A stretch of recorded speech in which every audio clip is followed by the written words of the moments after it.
So episode 3, We're back. Life Laid Bare. It's been a bit of a break actually. It was. Lots going on in the world. You two away gallivanting in Uganda. And that's it. Sub-Saharan Africa trip. Yeah. Fraser we took his Uganda virginity away. He's come back a different man, I think, in many ways. But yeah, he's now experienced Uganda, the good and the bad. Not too bad though, Fraser, eh? Yeah.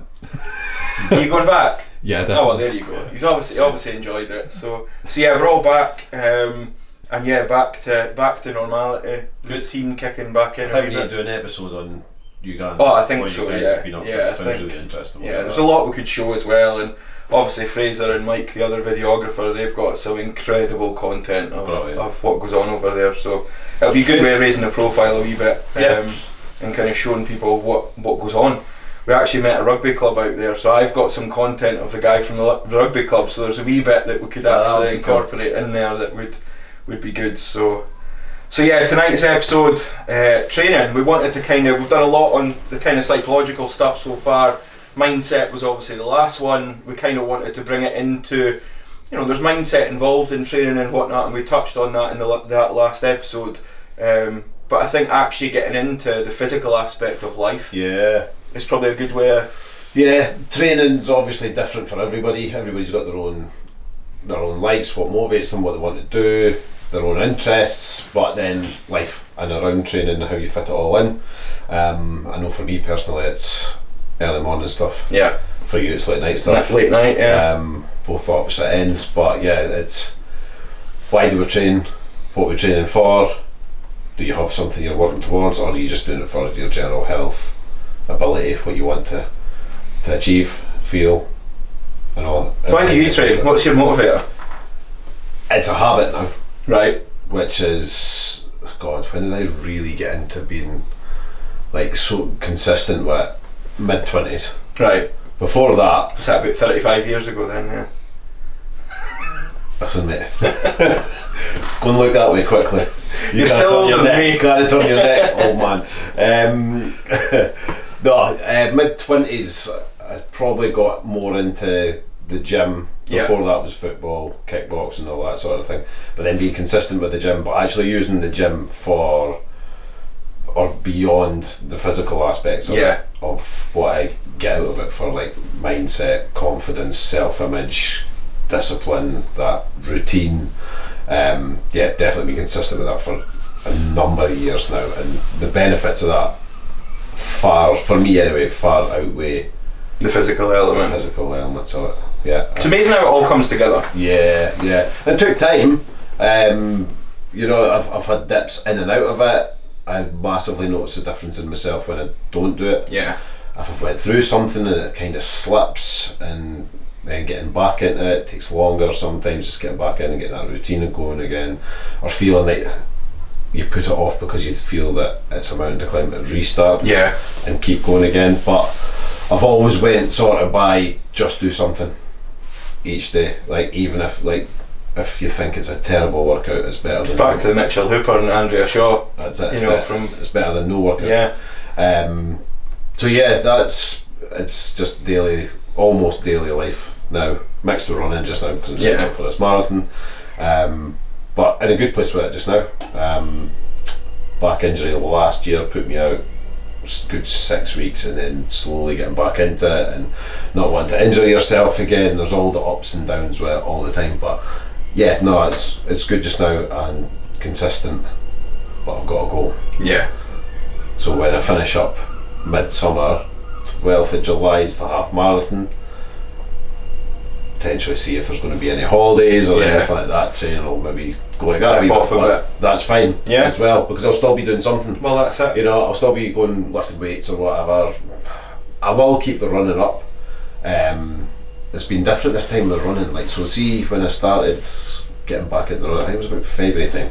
Cold. Mm-hmm. Going out in the mornings, early mornings. Just like you're no one woke up. Yeah. I was going out for runs. I was getting really breathless. And I thought, you know what, this is just the cold mornings.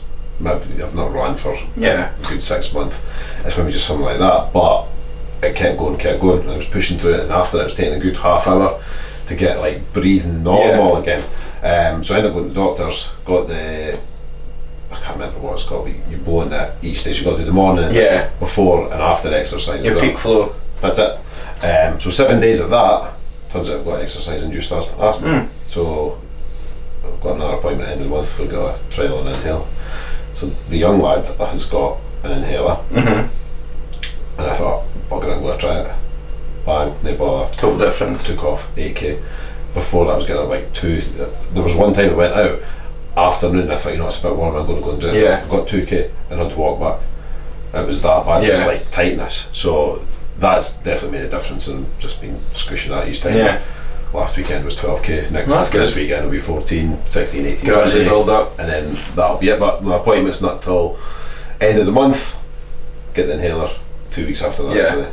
The marathon. Anyway, that's just part of the journey. And I think the thing with that is, and what I took from that, wee bit of credit to just mindset on this, is some people would just sack it off at that with an excuse. But I think it's really important just to find a way through it and do something towards it. Because I'd signed up for this marathon, I'd paid money, and it was going to happen. Well, that's it. Last year was a disaster because I'd signed up for the same one, hurt my back, couldn't do it. So I was quite determined this time, and it's just plugging away, doing little bits, done some like circuit training, just changed up the weights training, doing some circuits in the gym rather than just going in and doing your bro splits and stuff like that. So it's good. Kept me on track with my training so far. It's good. Mine's a bit different. Mine's kind of, I had a lot of years out of the gym, so I used to train for strength. I powerlifted, played rugby, played football. Wasn't particularly great at either of them, but always enjoyed the gym, always enjoyed being strong. I've been quite lucky that I've generally been stronger than a lot of the population. I was quite naturally strong, especially legs. And then had 2 shoulder surgeries. Then I had a quad surgery, and then I knackered my back. So that all been through rugby? I don't know, I think just wear and tear, to be honest. Shoulder was rugby, dislocated. Right. Well, you are older than me, so it's just like, I think it's just wear and tear. Like, I did a lot of stupid sports when I was young. I played ice hockey, I played rugby, I played football, I did motocross, like just good fun. Everything that would hurt you, basically. And I think just wear and tear kind of took its toll. Did dislocate my shoulder playing rugby, and got that fixed twice. And then my back went, and my back put me out of structured training for 10 years. Just couldn't really do anything. I got stuck in that vicious cycle of, you train, you get back into the swing of things, you then get a setback, and then it knocks you out of it again. You then recover, maybe takes 2 months, you get back into the swing of things, you get another setback, and then you think to yourself, I'm spending 90% of my time trying to recover just to go to the gym to last 3-4 weeks, and then it goes again. What's the point? And you just get stuck in that vicious cycle of injury, train, injury, train, injury, train. And it's how did you get through it then? It took kind of a bit of a shock. I had a bit of a heart scare about 2 years ago, and I'd put on a lot of weight, like huge amount of weight, 138 kilos. So I put on a massive amount of weight, and had this wee heart scare. Turned out to be nothing, thankfully. But I think mortality hits you. You just kind of think, wow, this is a bit real. So I just thought to myself, right, need to make changes, need to get back to enjoying it. Mental health element was massive as well. I used to love training, I used to love going to the gym, and then just kind of thought, right, I need to start. Hit the GLP-1 meds to get going. Great to start. Definitely an absolute advocate for them. That gave me a bit of a kick. Lost about, we're going to Mexico, I think I'd lost about 11 kilos in about 3.5 months, 4 months, which was good. Down to like 128, 127 I think it was when we went away. But I noticed that then even I was feeling better, feeling lighter, starting to enjoy training again. And I wasn't doing anything stupid, I was just going in sensible weight, still pushing myself a wee bit, because ego kicks in a wee bit and you think, I used to be strong, but still doing a bit, even just walking, getting the steps in, and then the weight kept coming off. And then about October last year, kind of kicked on again, started peptides.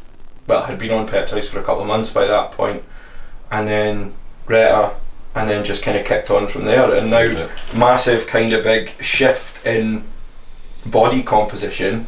So from 138 kilos to, what did we weigh myself yesterday, 97.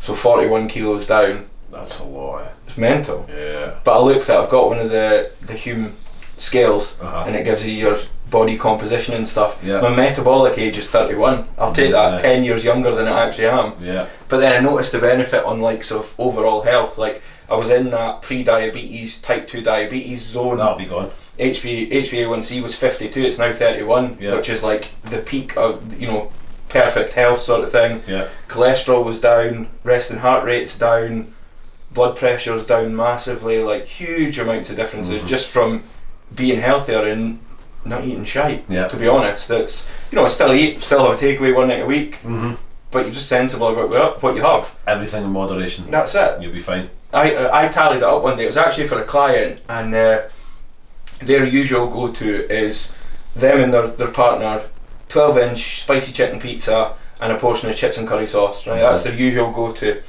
And we actually did the analysis on it, and for each of them, it's about 1,400 calories each for that. Right. If you do a chicken and lamb kebab, like a shish kebab, with salad, chili sauce, you're only about 600 calories. Just swap that out. And it's so much, it's tastier as well. I mean, don't I miss pizza, but that's a good takeaway, you know what I mean, in terms of good quality food, load of protein in it, because it's chicken and lamb, the salad. And that's just all the little choices that you can make, isn't it? And it's not huge, you know, you're not depriving yourself, you're not sitting there for 6 weeks choking for a Chinese and then eating a whole munchie box yourself. Yeah, that moderation again, like, I notice a massive difference when I don't see at night. Kids down, cup of tea, biscuits, like torture. I'm the same. But yeah, I just cut them out completely. Yeah. And a good few weeks, months, like, I know it's a total difference. I've just cut out that. See, I've got such a sweet tooth. Like my go-to every night, have an ice lolly, have a Twister ice lolly, and that's my go-to. The 10 calorie jellies. Yeah. I've got them in the fridge as well. I mean, I was doing that's that my other one. January, April, and just something sweet at night was the 10 calorie jelly. But it's amazing how something just like that, it's on there. That's it. Gives the sweetness cravings, and you're better eating that 10 calories rather than half a packet of Jaffa cakes. Or all the packet. Because you know what it's like, you look, there's only 3 left and you're like, I may as well just eat the last 3.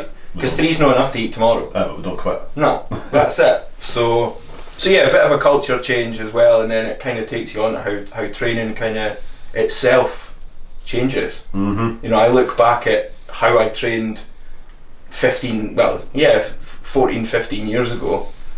Everything tailored towards strength, everything tailored towards 1 rep max. Like, when I was at my strongest, I couldn't walk to the shop. Yeah. My shins were absolutely killing me. Compartment syndrome in both anterior tibialis, so the muscle up the outside of your shin. Horrific. Because I was so focused on just lifting one thing once heavy that nothing else really mattered. And then you get to that stage and you're like, you look back now and you think, oh, it was great, but what was the point, really? It's the price you pay for it. If you look at the Ronnie Coleman. Prime example. Flex Wheeler as well, same. Horrific. It's sad, isn't it? Yeah. Like, they've got to like that pinnacle in their sport, right at the very, very top, and what's it been worth? That's it. Like, everything's got a sacrifice. Oh, absolutely. You know, everything you want to achieve has got a sacrifice, but yeah, it's sad to see.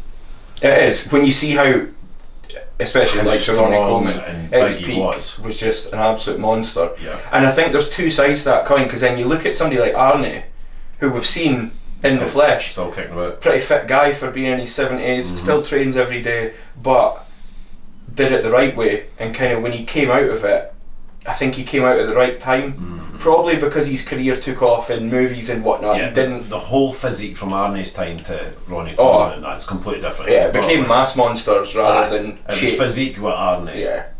It's mass. Yeah. And it's Andrew Jacked, we saw that how big he was. Like he's obviously one of the kind of 2 favourites for the Olympia. So lots of protein.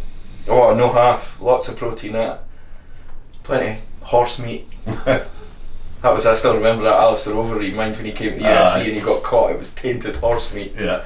Okay then. Great excuse. Yeah, but it does show, and like you see that. We'll look at like the enhanced games. Obviously, have just been on as well. Mitchell Hooper was on it with Thor. Neither of them broke the record. I never seen the sprint one. Did anybody beat? I never saw the sprint. I watched the swimming. The swimming one did. Because they did not put a £10 million prize if somebody broke the world record. It wouldn't surprise me, but that it was something stupid like or $1 million or something like that. I never watched it, so I'm not sure.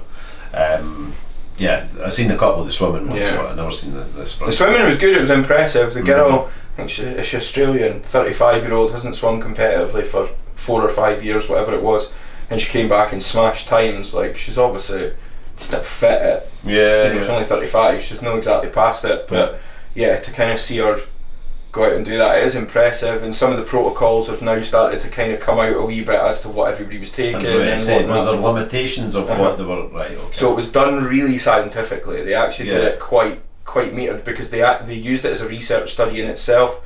So they had to know the specifics. They had to set, for Mitchell Hooper it would be X amount of testosterone, it would be X amount of BPC 157, and it's kind of broken down.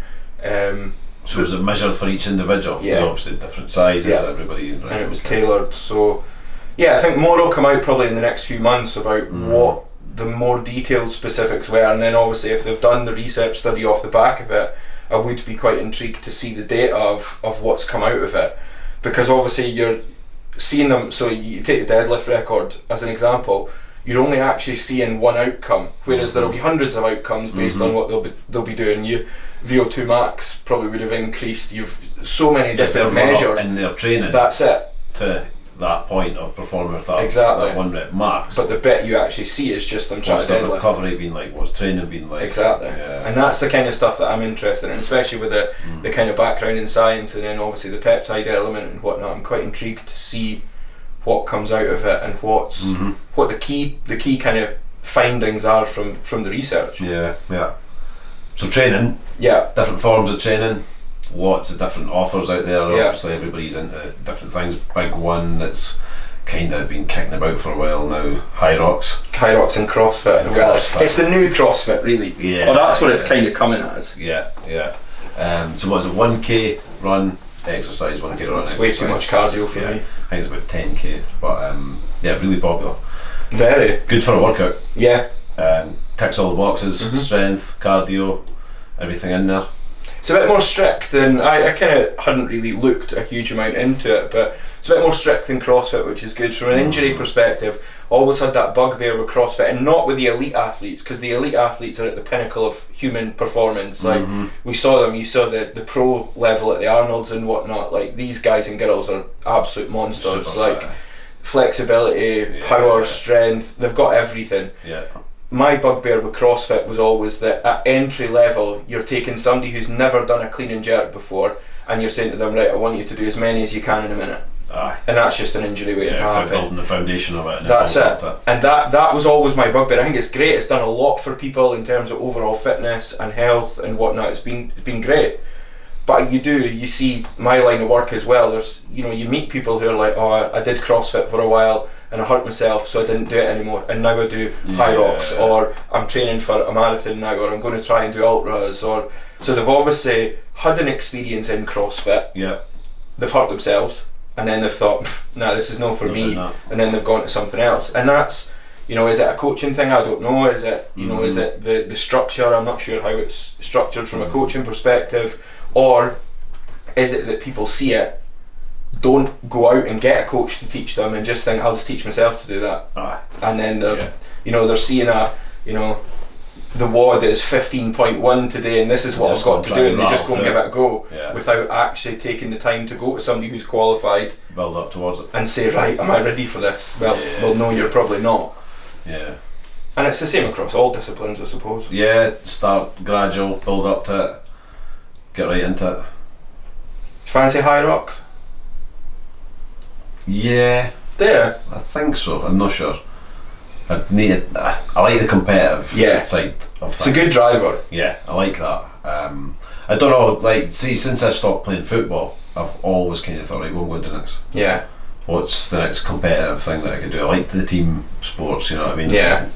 That group sort of thing, but can't put my finger on what the next thing's going to be. Yeah. Like the half marathon thing's just something to do. Yeah. You know what I mean? It sets a goal, it gets me moving, gets my cardio back into it. But yeah, I would like to be involved in some team sports and that again, but not sure what it will be yet. It is hard, and that's like even like the powerlifting side of things. I was alright, although I'd gone from team sports to that as an individual sport, but it was okay because you were competing with yourself every week, and that was always in the back of my mind, right, I need to be an extra 2.5 kilos this week. Or you were always had that driver to kind of keep ticking over with the end goal of a competition being in mind, but it was enough to keep, there was a competitive element there, although you were competing with yourself. Whereas I couldn't imagine going like running, for example, and being like, right, I want to beat my 5k time by 10 seconds. It's not a driver for me. I kind of struggle with it as well. It's boring. Yeah. So with training and maybe aiming for something, how do you know if you're actually training hard enough, if you're doing what you need to be doing and get to a certain point, or everyday training you're just doing your thing and you just like going to the gym? What keeps you actually going to it and actually getting to a level where you're becoming more fit? Because you go to the gym for a reason, right? Mental health, stress reduction, better sleep at night, feel good factor, but also you could be wanting to put muscle on, burn fat, raise your VO2 max, get good cardio sessions in there as well. I think there's two aspects there. Then you've got, are you exercising or are you training? Because I think exercising for me as a mindset thing is for physical activity. It's probably for an element of health outcomes, probably, is exercising. It's the word that the NHS banned about, more exercise, more physical activity. And then to me, training's probably a bit more outcome focused. Now, it doesn't have to be that you're training for a competition, but it could be that you're training to increase strength. It could be that you're training for a half marathon or a marathon. Just challenging yourself. Because there's probably both, but equally weight loss is a training outcome as well. So you know, it's not to say that just because you're going to gym exercising, you're not going there with a specific goal in mind, but with intent towards with an intent, not just to go at it. And I'm not saying going through the motions, but you know, you can get in that routine, especially typically older people go just to exercise, to just go in, do a few sets on things. They're not really training with any kind of intensity or any real structure. Yeah, it's just, you know, keeps the bones moving, keeps the joints going, gets the blood pumping, and that's which is great. Yeah, and that's absolutely ideal. Yeah. But then if you've got a specific goal in mind, a kind of tangible outcome of, right, I want to achieve X by Y time, what you going to do to get there? Yeah, what are you tracking? How are you improving each week? What's each session like? But then, so even if it's body composition, right? You want all the smart scales and you can do your body fat. Nothing better than a progress photo. Oh, totally. You know, do one a week for 10 weeks. Yeah. Stick to a no shit eating diet, and you'll be amazed at what you can achieve. I notice mine. Yeah. When I look back on my day one photo and then my photo now, and it's like when Ryan ate Ryan, and then like now it's you don't, because you do get stuck in that mindset. You don't. It's like a watch kettle never boils. You know what I mean? If you're sitting looking at yourself in the mirror every day, you don't see the changes. Yeah. And it's you totally understand why people get so caught up in like body dysmorphia, because you don't see the changes because it's so gradual. But I can not see people. I lost 3 kilos in Uganda and came back, and people were asking me if I'd eaten when I was there. I said to you, and I was like, you've lost weight. But then I've not noticed any difference at all. It's just, you know, that's just what you see in the mirror every day. So it's people's expectations of it sometimes as well. Of looking for the quick fixes. That's it. Whereas it takes a long time. It takes so long to build muscle, to build your cardio. Yep. It disappears so quick. It does. Like, it could take 6 weeks to put it on and losing 2. Yeah.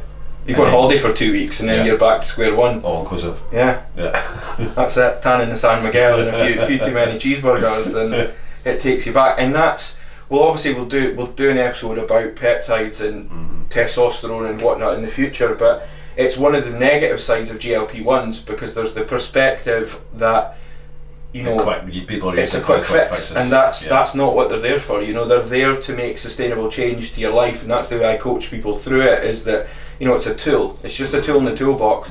But if you do this for 6 months and you do really well, you lose 15, 20 kilos.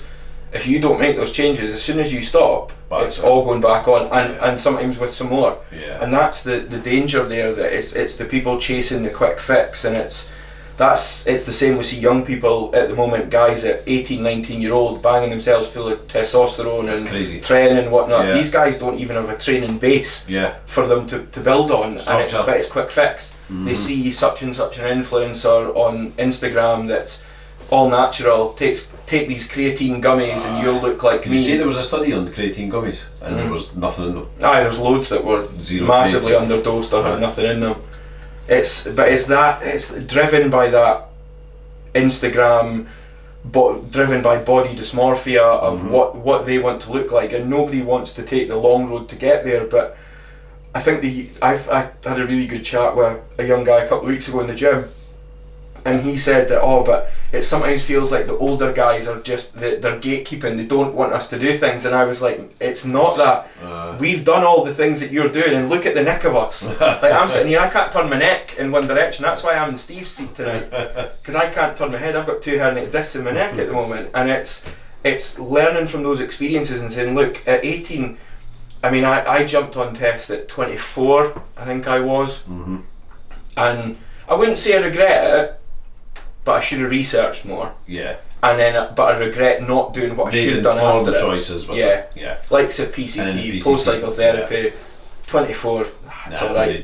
They'll kick back in themselves, and it takes a long time, and you lose all the gains because all of a sudden you've got no testosterone, and it just ruins everything. So.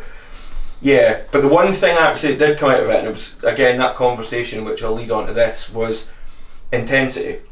So a big thing that I've got with my clients is that even the ones that I try and do online coaching with, I quite like to see them in the gym to see how they train, because you get a lot of people who say I know how to train, and there's no denying they'll show you a perfect rep on a lat pull down. But it's the intensity of how they train, and that's where the changes happen. That's it. Because you get, it's having that, right, what is the outcome that I'm looking for? Is it that I want to just do 10 reps of this exercise? Well, that's easy. You put it on a lightweight and you can bang out 10 reps. How many people do that? The same week in, week out. You see it in gyms all over the place. 10 reps, bench press. On the next exercise. Sit for 5 minutes on the phone, next one. And they're never actually tracking, right, how much weight, how much you're increasing each week, how many reps are you doing. So you've done 12 reps this week at such and such weight. Okay, next week put the weight up, you're doing 8 reps. That's it. But slowly build that up. That's how you build it up. And that's how it's structured training basis, but that form and style of structure will form your foundation. That'll keep you healthier down the other end when things start getting heavier or training's more intense. It's having that base structure, and that will serve you so well right through all your training, whatever it is, even in any sort of sport, football, rugby, this general weightlifting, kickboxing, anything like that. It's just having a structure of how you're working towards whatever is your achievement. And that was my ethos, even coaching as well, through rugby, through football, everything. My ethos when I'm at a sport of some description, whether it is rugby, whether it's powerlifting, training in the gym, is everything that you do, you want to do it the best of your ability. And I know it's a cliche saying that, but you want to go in and you want to execute, as close to perfection as you possibly can. And it's one thing I pride myself on, is I could never be accused in the gym of sacrificing form for ego, because my form always has been, other than when I originally hurt my back, my form's always been good, because I'm very focused on it. I position myself, set my shoulder blades back before I do things, and that's my process. And you see these guys and girls going into the gym and they just bang reps out, and you see form go out the window because they progress too high. And you got guys picking up 50s, trying to throw them over their shoulder, doing a quarter rep, their elbows buckling, their wrists going one way, and then they're living their best life. And that's the photo that goes on Instagram of, I lifted the 50s today. Did you? And that's the thing, and it's just, they're not getting anything out of that. There was one, I actually saw a video today on Instagram, and it was a young guy in a gym down south, and I think he was curling 35s or something, and he did 10 reps, never did a rep in the whole 10, and it was all shoulders and arms. It was getting thrown about, and I did bite a wee bit and comment and imagine how big you'd get if you actually did a rep, like, because it was just it just gets me. Lack of education on it as well, isn't it? Like, the best thing somebody like that, the best thing you can ever do is get a coach. Yeah. Get a PT. That's it. You know, go in and learn actually how to do it properly. It's so valuable for, and loads of things, mindset coaching, like PT for the gym or whatever, or football, anything like that. Like, there's so much value in coaching. There's a question then, right? You see a lot of PTs have been about for years, right? You now see a lot of coaches. So I've got my opinions on this. What's your interpretation then of the difference between a PT and a coach? It can be the same thing. Okay.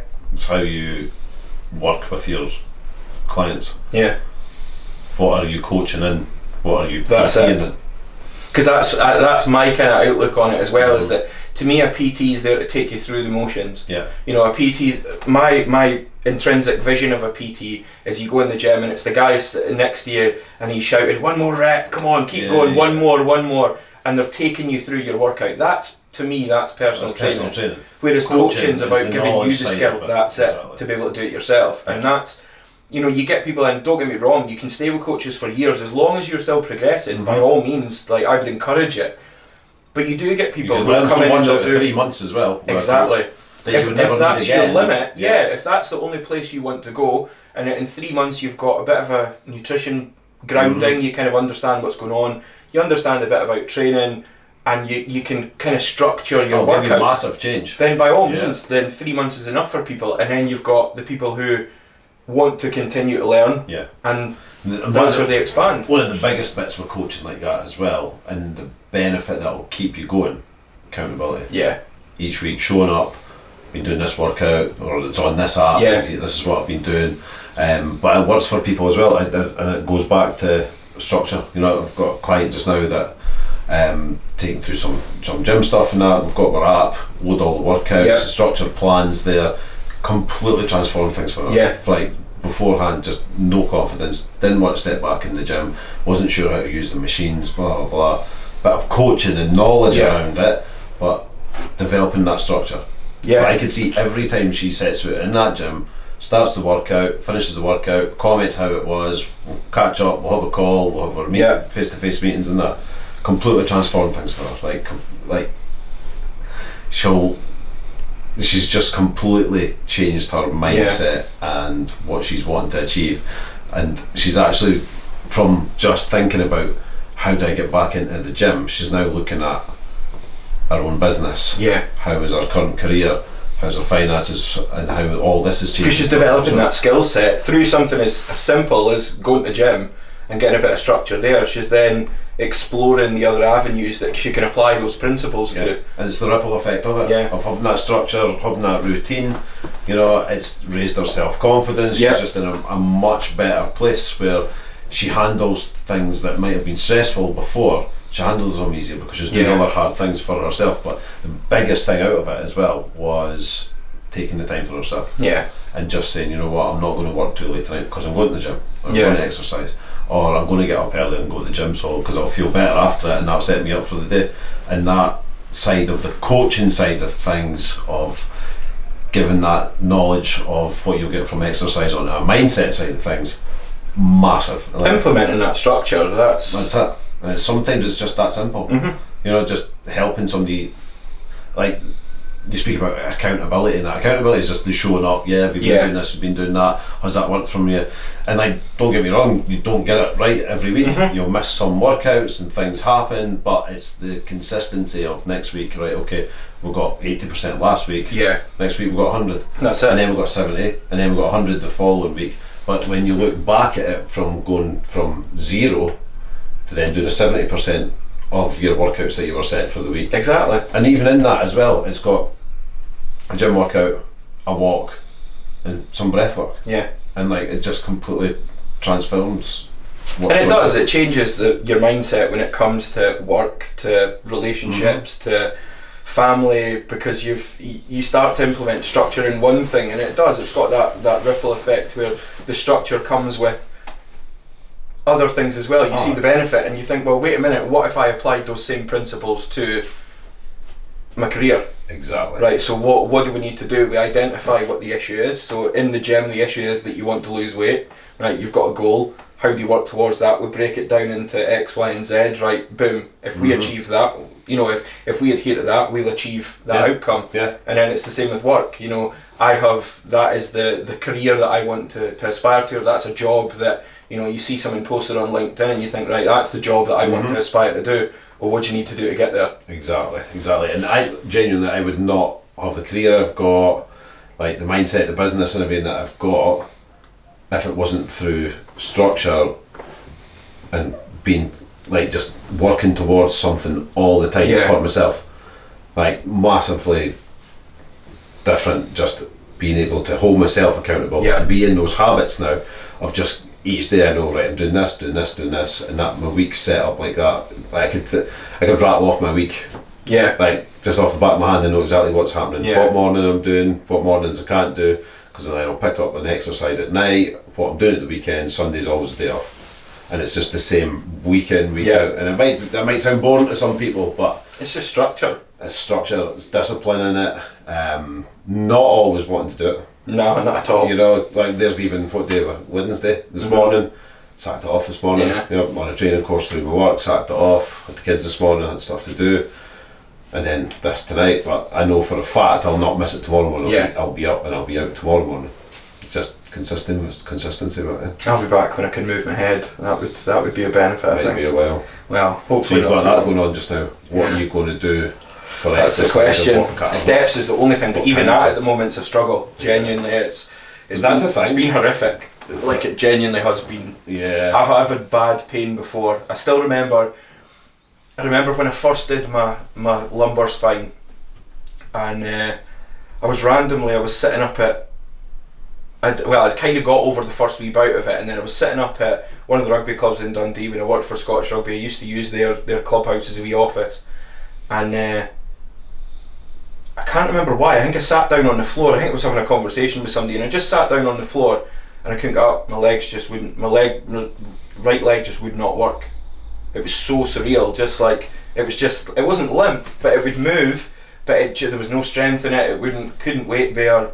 Nothing. So it just down to nerves. Yeah, just pinched the nerve the way that I'd sat, and I remember phoning the physio, one of the clinics in Dundee, and I was panicking. I was like, I can't stand on my leg, and she was like, Ryan, calm down. She was like, right, lie on your back, put your feet up, blah blah blah. Went through this, and she's like, give it time, it'll ease off, and right enough it did. But honestly, this was last Thursday morning. I thought I had a stroke. Genuinely. Yeah. Woke up really intense pain in my neck, like really sharp, hot pain. And then my arm was just no feeling. It moved, like there's no strength in it obviously, but I could move my arm, but there was just no feeling. It wasn't like, you get that pins and needles, they've been leaning on your arm. It wasn't like that, there was nothing. Yeah. And I was like, oh shit. Don't know what I've done here. Just going to take time, isn't it? So, had an MRI last night, so 2 herniated discs. Brilliant. So, we'll see what the hospital say. Yeah. But you mentioned there, so trying to still do something, steps, so underrated. Oh, totally. Get your steps in every day, like you'll notice massive difference for that, especially if you're trying to change body composition, lose a bit of weight. That's good to be in the structure as well. But one thing we've spoken a bit about training, on the flip side of it, not training and recovery is also just as big, if not bigger than the training as well. Recovery is massive. Yeah. It's literally what I do for a living, and it's the biggest battle for people, and I think it's partly lack of awareness. It's partly too many urban myths and bro science on Instagram and Reddit and whatnot of do this, don't do this. There's stuff that... Just keep it simple. Yeah, there's stuff that we were told years ago that was game changing, and now it turned out doesn't do anything. And equally, we hear stuff now that people say not to do, and you should be doing it. Hot and cold is prime example. Yeah. There's a lot of evidence now you shouldn't do an ice bath after resistance training because it blunts muscle protein synthesis. So whereas for years everybody was like, get in the ice bath after you've trained. I know. Footballers done that a lot pre-season. Exactly. Jumping in right after it. But there was something about doing the cold before training. Yeah. Elevates growth hormone, reducing testosterone levels, reduces Yeah. inflammation beforehand as well, so it's meant you better get a better workout off it as well. But just keep it simple. Yeah. Like hydrate, Yep. sleep, Yep. eat enough. That's Protein's a big one for me. Mm-hmm. After people train, I use an EAA drink, an essential amino acids drink, while I train, and it just means that I've got something in there that's starting that process while you're still in the gym. Yeah. And you get good flavoured ones these days. It's not like they used to be that they were all chalky and whatnot. Oh, they were horrible. And then so I just have that while I train, usually with a scoop of creatine in it as well. And then you get home, make sure you get protein in you. Ideally get some fast carbs in you. Yeah. My go-to was always a banana. I've not done it a lot recently, but I was always like, used to take a banana to the gym with me, and have a protein shake and a banana just as I finished training, and then getting the steps in as well. It was always like the end of my session, try and get in 30 minutes. Yeah. Even just walking on a treadmill. Yeah, and just structure again, isn't it? But setting yourself the goals like that as well. So what I usually do is put Monday to Friday, or Monday to Monday, Sunday, on the notes on my phone, right? What do I want to make sure I'm hitting each day? Steps, hydration, what else? Sleep. There's no calories. I think of. No. Just not eating shit. Yeah. Is usually in there as well, just to keep a good level. Yeah. And then training days. Yeah. Of what that actually looks like just now, so just mixing things up. Yeah. It's good. It's definitely something that once you're more aware of, you then start to understand the benefits of it. Mm-hmm. And it is the simple stuff. You know, it doesn't have to be rocket science. It doesn't have to be right. I need to take this vitamin at this time of day because the optimal window for taking that is 60 minutes after training. Like, unless you are competing in the Olympics, elite athlete. Yeah. It's much of a muchness, and it's the same as the people who are like, I buy this protein, it's £75 a tub because it's got this, it's got 1% more of this in it. For 99.9% of the population, it doesn't matter. It's protein, fundamentally. Yeah. If you get it from chicken, rice, it's chicken, fish, meat, brilliant. Natural source is always going to be the best way. Yeah. But equally, don't victimise the people who have a protein shake a couple of times a day or a protein bar. Yes, it's processed, but it's an easy way. You get protein in, it's convenient, it's quick. Exactly. And it does work. Yeah. Just depends on what sugar it means as well. But again, most of them are decent these days. Depends on your goals again, doesn't it? That's it. Yeah. Right, so to wrap up, one life hack for training. Well, can we do another one first? Okay. Urban myths. I do like a bit of myth busting. Right, going in. Right, so there's been a lot over the years, right? So one that I still get faced with day to day is that women lifting weights makes them bulky. Watch out. Because you see, I think it will take so long. Exactly. And I think the people who spout that tend to be the people that open, like say Christina that I know, it's a bodybuilder in the States, competes in physique class, absolute monster, like unbelievable physique, but there's trains to be just like what that. You were just saying. The elite athletes that need that extra 1% of something, that's where they're at. Exactly. Your normal, everyday gym goers lift weights. Yeah. Like, it is so beneficial for you. For longevity, everything. Muscle tone, shape, fitness. Osteoporosis is stopped by lifting weights. Yeah, it's lift weights. Like, it's one of the best things you could do. It will not make you bulky. Nah. It will take... If you train to be bulky, it will make you bulky. But it will also take a shitload of work and diet, structure, some additional supplements in there as well for some of the elite level female bodybuilders as well. Yeah, but you're not going to get bulky lifting weights. I think that's probably one of the biggest urban myths. You'll get in good shape of probably what you want. Yeah. Rather than walking on a treadmill. That's it. Give us another one. You only lose weight doing cardio. You'll lose more lifting weights. So here's prime example, right? So like I say, 40 kilos down. So I would say I was probably training 4 to 5 days a week for the majority of that kind of weight loss journey. 20 minutes on the treadmill, sometimes 30 minutes walk, and it was just, I would usually split it like 10 minutes at the start, 15-ish at the end, 20 if I was still in a good mood. Maybe 4,000 steps, so nothing ridiculous. Yeah. But lifting, what I was doing in the gym, not in the cardio suite bit of the gym, was where my calories were getting burned. Yeah. Training with intensity, training with good structure, calculated rest times, not just sitting 5 minutes, doom scrolling or playing on your phone, sitting with the app that I use has got minute down, black a timer, and it's like, right, you're due to go again. And you will absolutely feel the difference in your workout if you're monitoring how much rest time you're having, not sitting on Facebook or whatever. And you get the adaptation so much better, because I think that's the thing that a lot of people who aren't as kind of well versed on the kind of subject matter don't understand, is that these recovery times are scientifically based. Yeah. They're based on how long it takes to refuel the muscle to then train again. Yeah. So it's calculated. They're based on the adaptations that occur. If you wait 5 minutes, do you get the same adaptation as doing it 2 minutes later? Exactly. You know, do you cool down in effect? Does the muscles switch off because you're then not stimulating them? Yeah. There's so many. And then I think the last one is a big one. It's not really a training myth, but it's the negative influence of social media. And I think it's now information overload is the urban myth. That everybody's got an opinion on. Yeah. But people need to remember that people don't put their shit bits on social media. Like, if somebody was to do that, even though the big influencers and everything, you're not going to put, I fucked off the gym today, just lay on the couch. Yeah. You're not going to, like, I couldn't be bothered, or just anything that's going on. All the negative is never put out. And it's like a photo. A photo is only a snapshot in time. That's it. A brief, not even a second in time. Yep. That can be portrayed anywhere to any.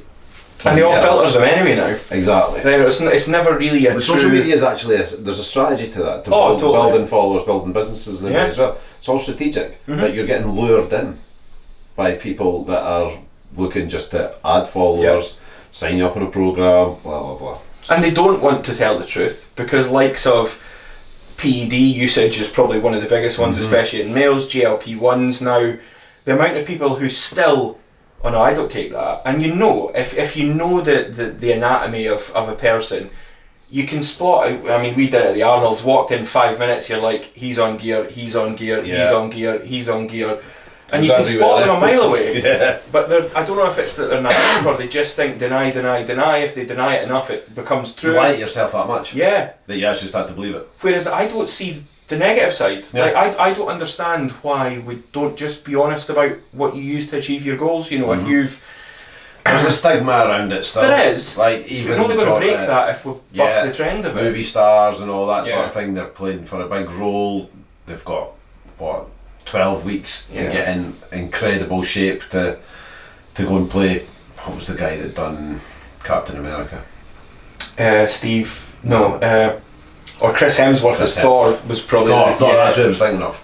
Or The Rock. The Rock is probably another prime example. Now, don't get me wrong, he trains like a beast. I've watched his sessions, and he knows what he's doing. But there's no way he's natural. Exactly. Not a hope in hell. TRT. Oh yeah, absolutely. Small low dose. And that's the thing. It's, you know, GLP-1's the big one at the moment, and you see a lot of these groups on Reddit, Facebook and stuff, people who post anonymously in them because they don't want their friends and family to know that they're taking it. But so what? What's the hide? If you were ill, if you had a heart complication, you take medication, you wouldn't deny it. Yeah. There's maybe a bit in it as well around when there's like celebrities doing it, role models. Yeah. Like, you know, there's not a lot out there for young people that are considering things like that. Yeah. Information wise, education wise, like educate yourself. If you're ever going to do anything like testosterone or any sort of gear or anything like that, be well informed of what happens. And that's the thing. Potential's there as well. Even the GLP-1 side of things now, the amount of, you go on like Boots, Asda, Newman, stuff like that, they all do actually have quite a good pool of information behind them, but nobody ever reads it. Yeah. The amount of people that I get messaging me for like GLP-1 coaching saying, oh, I don't really know what I should be eating, but they're buying from Boots. Boots have got a whole suite of, this is example, don't get me wrong, there's stuff that I don't agree with on what they do, but it's got the basics there. High protein, increase hydration, exercise, you will lose weight at a sustainable level. Absolutely. But they're like, oh, I didn't know that. But because they just want that quick fix. But it's because they see such and such a celebrity has lost loads of weight and they think, well, I just want to look like that. And that's... Yeah. It's soul destroying, and it's dangerous. That was the thing. Probably clued up. The Met Gala. I actually read an article today they were talking about women's physiques, and it was about the skinny arms, but the narrative that I can't remember what it was. It was like an American magazine were putting on it were toned arms. These weren't toned; they were skeleton. Like there was no tone there. But that's what they're promoting to 15, 16-year-old girls. Yeah.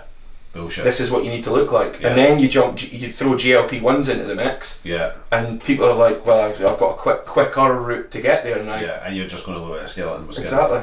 Don't do it. Go to the gym. Go to the gym, or do it but be well informed. Yeah. Wrap up with that. Quick fix then. You're one. Not a quick fix, but probably one of the most important parts of training: get enough sleep. Mm-hmm. Definitely. That's people think you change when you're in the gym. You don't. You change when you recover, and you recover when you sleep, and that's the biggie for me. Try and always get the 7+ hours. Yeah. Not easy. No, not at all. But that's probably especially on kids. Yeah. For me, tracking.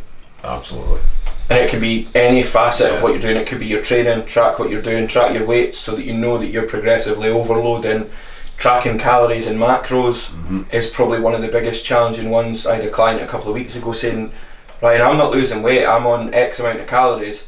And I says, right, talk to me about your calorie tracking. Wasn't including butters or spreads on bread, wasn't including oil for cooking chicken sauces, with, all the stuff that's calorie dense. And I was like, well, there's about another 400 calories a day there. Yeah. And that's what it's down to, is that if you don't have the data on it, how do you progress it? Exactly. How do you make changes? How do you get the feedback of where you're actually at, and how do you change the direction that you're going if you know what the numbers are? And tracking it's so much easier now than it's ever been. Yeah. Smartphones, smartwatches, AI. things like Hume bands, and what's the other one?